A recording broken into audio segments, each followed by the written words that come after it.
So regarding the Barish violence, the fact that it has happened, do you think it's a sign of, that the deterioration between the relations between two communities is further deteriorating now? And also, do you think it is a failure of the UP government of not able It to is. control It is a complete failure, but I will go ahead and say it's a deliberate failure on the part of the UP government to control the situation in Bahrain. Yes, Gopal Mishra was shot to death. It's a murder. But at the same time, it is the responsible state government to ensure that any procession which takes place is done under their regulation. They are responsible for it to maintain peace and law and order, which they failed on that day. And then afterwards, subsequently, the burning down of shops, showrooms, hospitals, commercial establishments, which were done right under the nose of the administration, also tells you a clear-cut message that the hooligans and unsocial elements which did carnage and which burned down all the establishments, they were not stopped.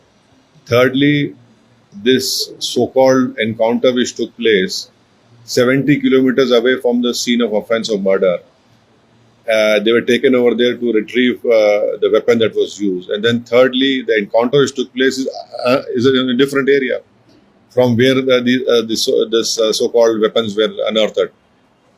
This has become the habit of Uttar Pradesh government led by Mr. Yogi Adityanath, that under their so-called thok-do policy, they take people, either they are shot to death or they are injured. And then in this particular instance, two boys who were arrested, and then had these boys' sister not made that video and told the whole world that her brothers were arrested 4 a.m. from their house, and their arrest was also not shown. Had that video not been made by that lady, I don't know what would have been the fate of these two boys. But then a video comes out which says that these injured boys are being taken by the police, and then the police officer says, "Ke tumne aisa kyun kiya? Tumko nahi karna chahiye tha." What sort of script writing is this? It's a joke. And thirdly, all these shots on a particular place of their leg. I just hope that someday the Sports Ministry of India takes these police officers to the Olympics. They definitely get more medals for India. So encounters will ruin the constitution.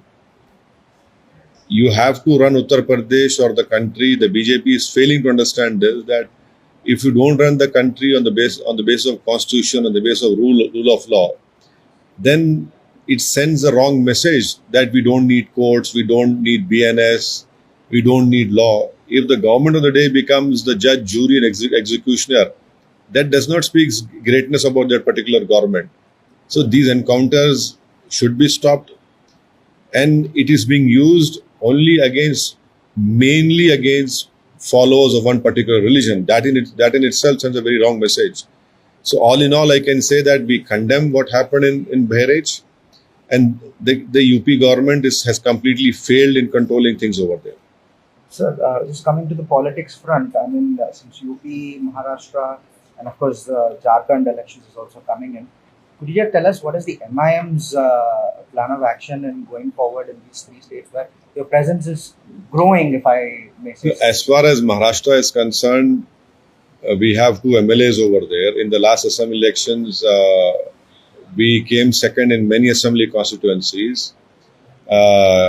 In 2009, the people of Aurangabad have elected Mr. Imtiaz Jalil as their honorable MP. In 2024, we lost elections because of some people who are inimical to Imtiaz Jalil, and all so-called secular parties and the communal parties have ganged up to defeat Imtiaz Jalil.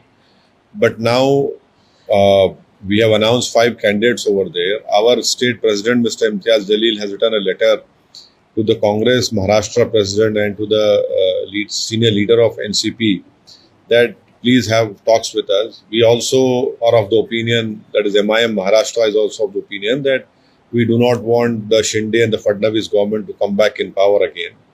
But they are yet to respond to it. Mr. Imtiaz Jalil had a very fruitful talk with the Maratha reservation great leader, Mr. Jarange Patil. End of the day, our party will have to contest elections. Now, after doing all this, if the other parties do not come forward, then that is up to them. But as far as our party is concerned, we have announced 5 candidates, and we'll have to contest elections in different constituencies, and that will be announced very shortly.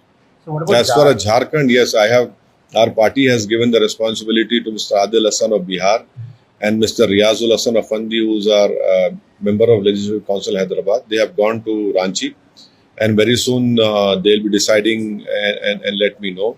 In Uttar Pradesh, in the 9 ensuing assembly by-elections, in 2 assembly constituencies, Aimim party will be contesting the elections together with our sister Pallavi Patel's party.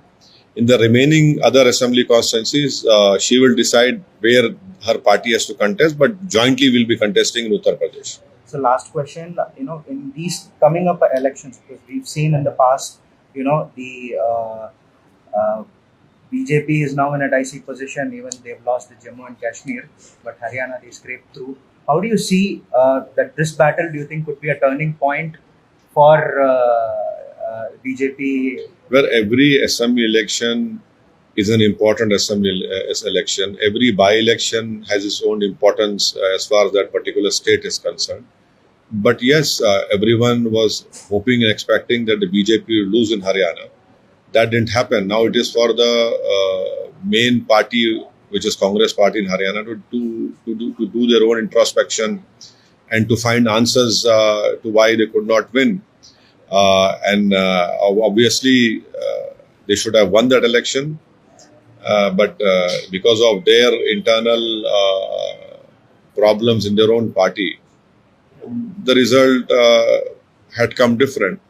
As far as Maharashtra and Jharkhand is concerned, we don't know. But in Maharashtra, as I told you just now, our state president had written a letter, and he's open to talks, but we don't know what the alliance partners of that alliance will decide. But we as a political party, we'll have to contest elections. We'll see what happens.